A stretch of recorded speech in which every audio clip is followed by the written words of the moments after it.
Hello everybody. Today we'll look at numericals of chapter 11 of physics, dual nature of radiation and matter. Let's move on to the first problem. Question 11.1. Find the maximum frequency and minimum wavelength of X-rays produced by 30 kilovolt electrons. So the question asks you two things. One, to find the maximum frequency, and two, the minimum wavelength. So once you know frequency or wavelength, you can always find out the other. So that's the first point you'll need to notice here. And what they've given you here is the energy possessed by the electrons, and they say that it is 30 kilovolts. Now the energy given is basically the potential of the electrons. So they are given it in terms of potential energy. So potential that is stored in the electrons is 30 kilovolts. I can write it as 3 into 10 to the power of 4 volts. Now the energy is completely comprised in the potential stored in the electrons. So it becomes 3 into 10 to the power 4 electron volts. So this is a point you'll need to grasp pretty quickly, because typically energies, when we are dealing with subatomic particles, is expressed not in joules but rather in electron volts.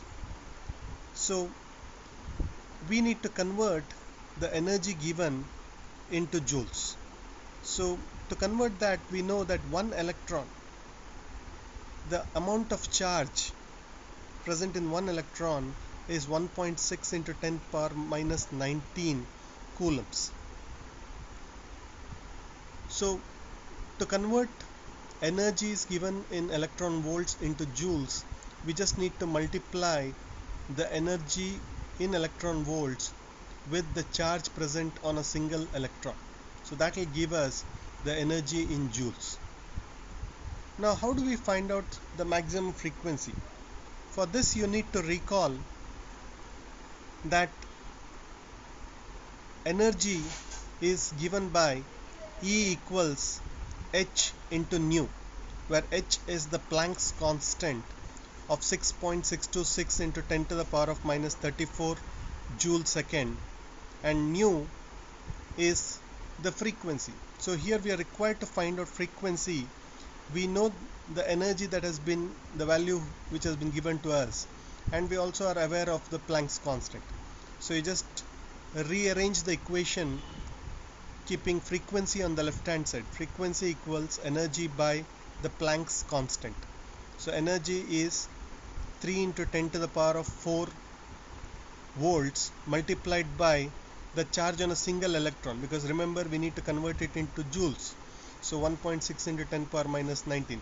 So the entire numerator value is energy in joules.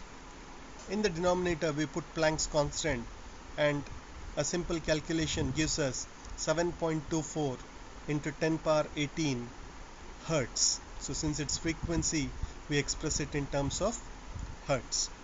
Now that we have known the frequency, it's easy to calculate the wavelength.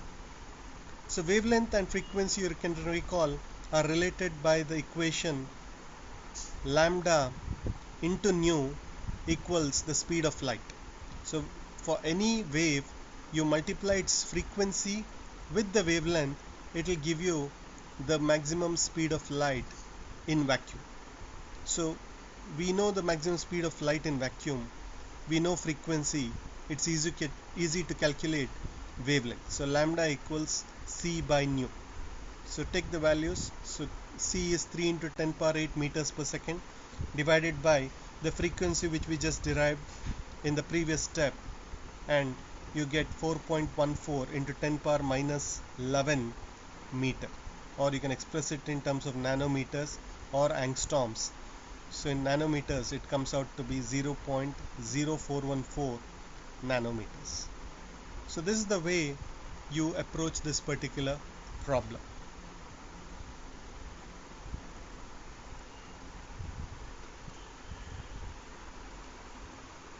Moving on to question 11.2, the work function of cesium metal is 2.14 electron volts. When light of frequency 6 into 10 to the power of 14 Hertz is incident on the metal surface, photo emission of electrons occurs. What is the maximum kinetic energy of the emitted electrons? So let's solve the sub question A first. So understand that they have given you the work function. So go back and recall the definition of work function.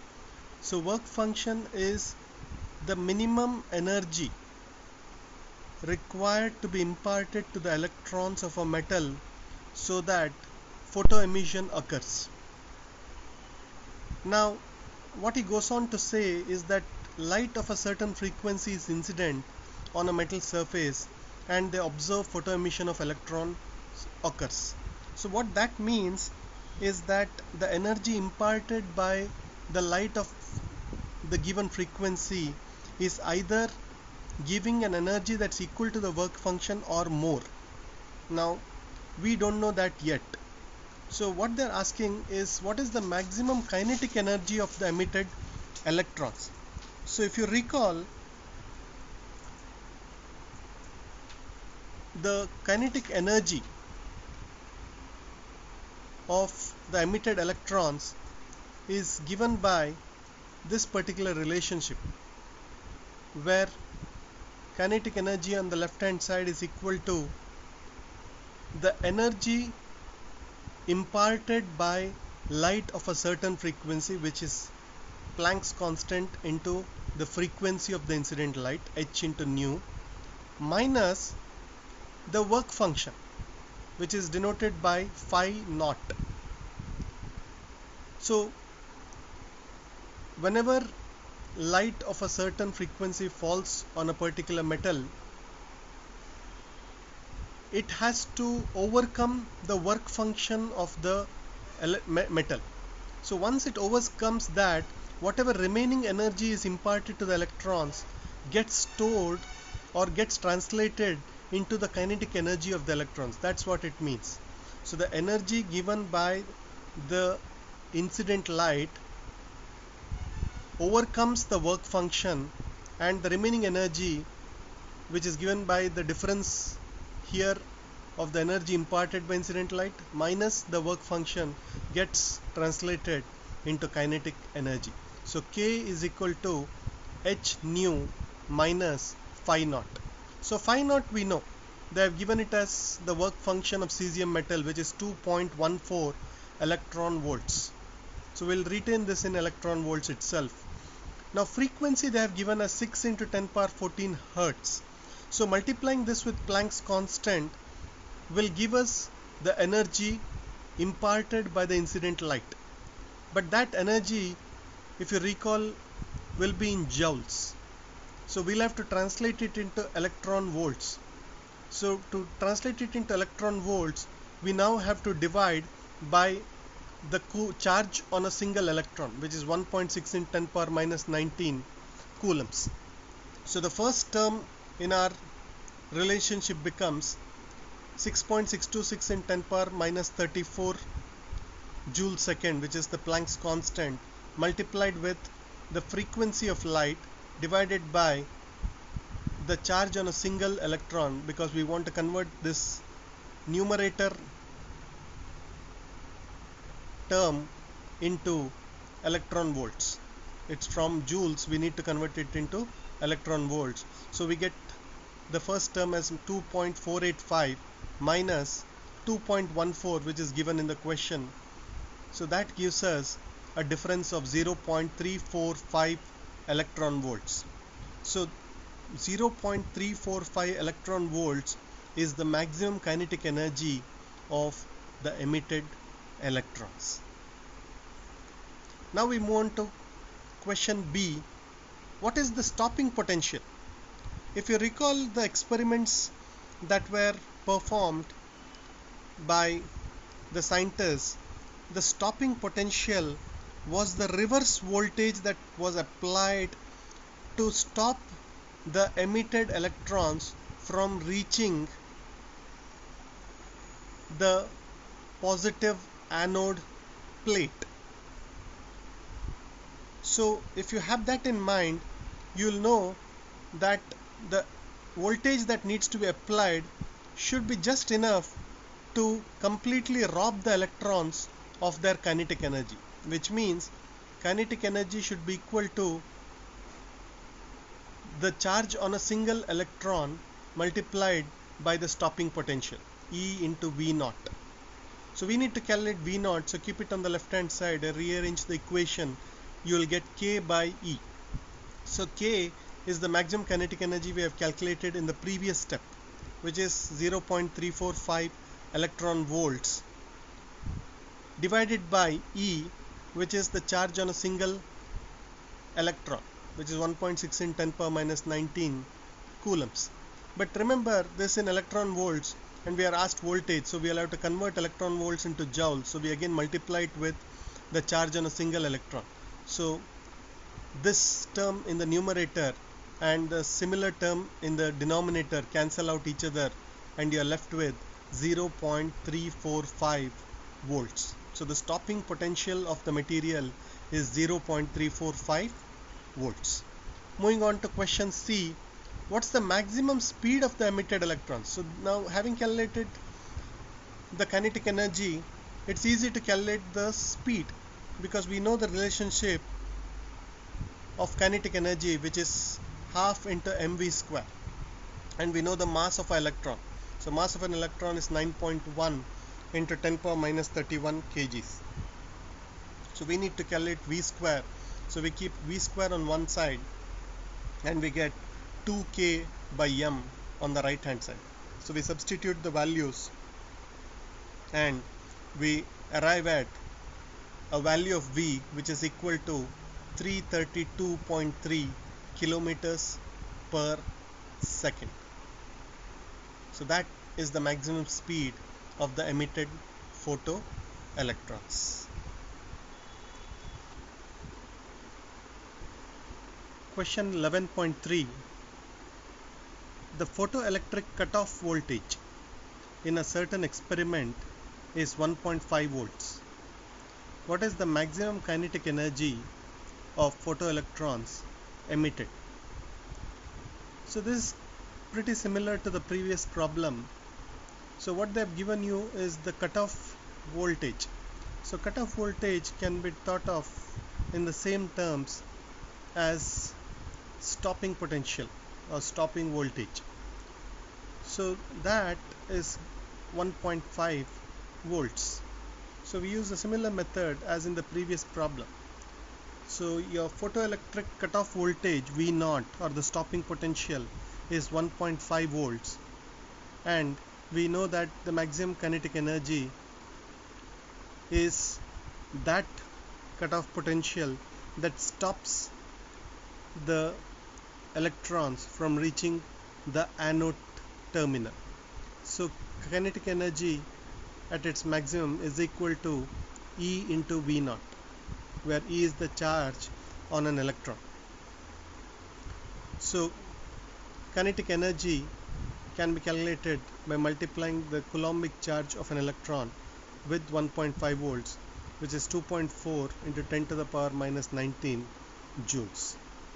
So that is the maximum kinetic energy of the electrons, photoelectrons, that are emitted in this experiment.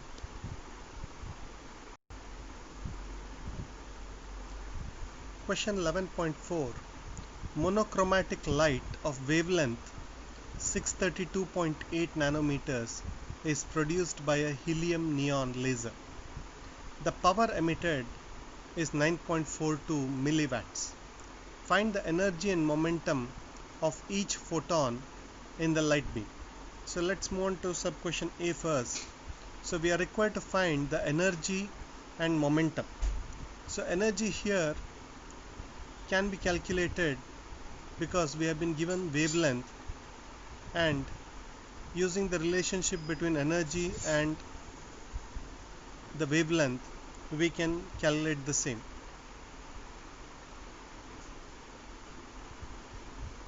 So energy here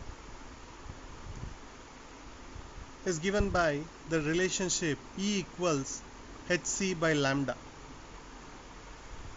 Now with a simple extension of this relationship, I substitute E equals mc squared on the left hand side of this equation. So that gives me mc squared equals hc by lambda.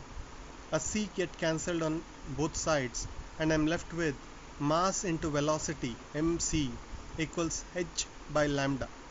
So mass into velocity is nothing but momentum, which is represented by small p. So p is equal to h by lambda.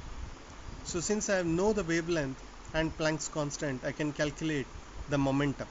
So momentum is given by p is equal to h by lambda. So substitute the value 6.626 into 10 to the power of minus 34, which is Planck's constant, divided by lambda, which is 632.8 nanometers.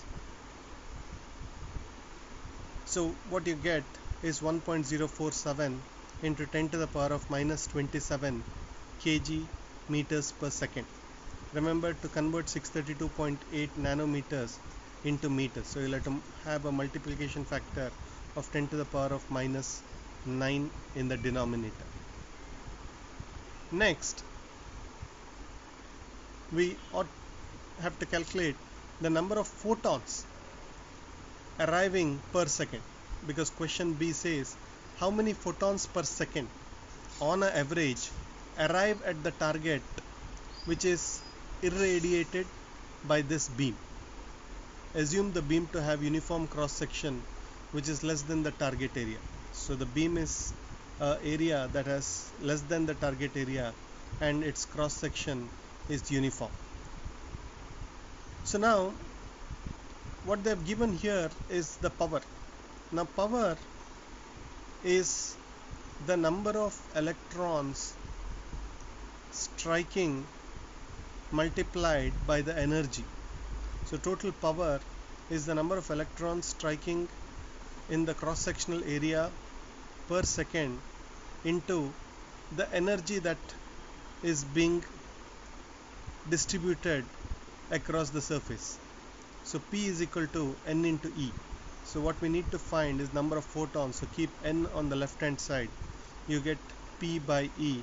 So power is 9.42 milliwatts. So 10 to the power of minus 3 divided by energy, which we have calculated over here, which is 3.141 into 10 power minus 19 joules. So dividing these two numbers gives us approximately 3 into 10 to the power of 16 photons per second. The last question under 11.4 is how fast does a hydrogen atom have to travel in order to have the same momentum as that of the photon. So if it has to have the same momentum as the photon, so what is the momentum that we calculated? It is having a momentum of 1.047 into 10 power minus 27 kg meters per second. So this is the momentum of a photon. Now if I were to replace this photon with a hydrogen atom, now what does an hydrogen atom comprise of? It comprises of one proton, one electron, and if we take the total weight based on that assumption, we get the momentum P divided by the total mass of a hydrogen atom, which is 1.66 into 10 power minus 27. So dividing these two values gives us the velocity or speed of the hydrogen atom, which is 0.621 meters per second. So that's how you arrive at the momentum of the velocity of the hydrogen atom if it were to have the same momentum as that of the photon.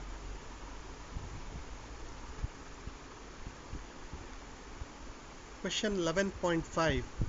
The energy flux of sunlight reaching the surface of the earth is 1.388 into 10 to the power of 3 watts per meter square.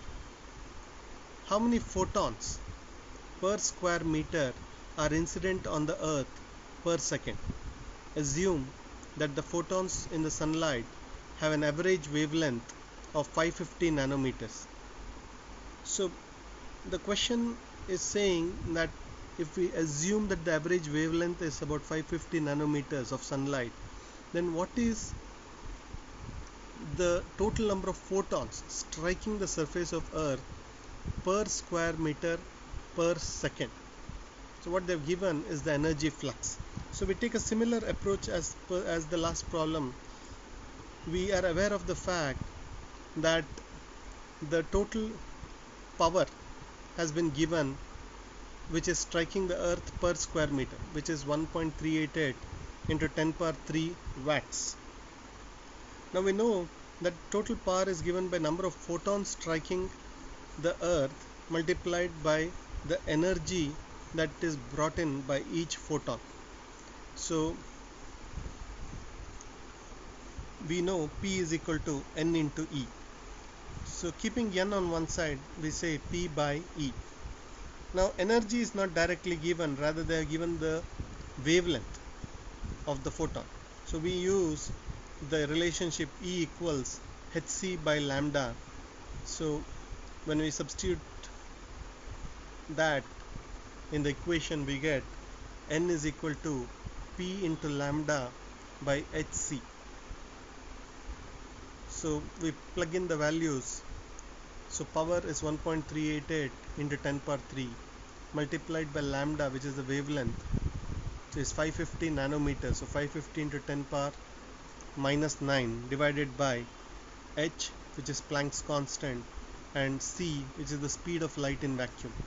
So putting in these values, we get a final value that is 3.84 into 10 power 21 photons per square meter per second. So that's the total number of photons that is striking the earth's surface every square meter every second.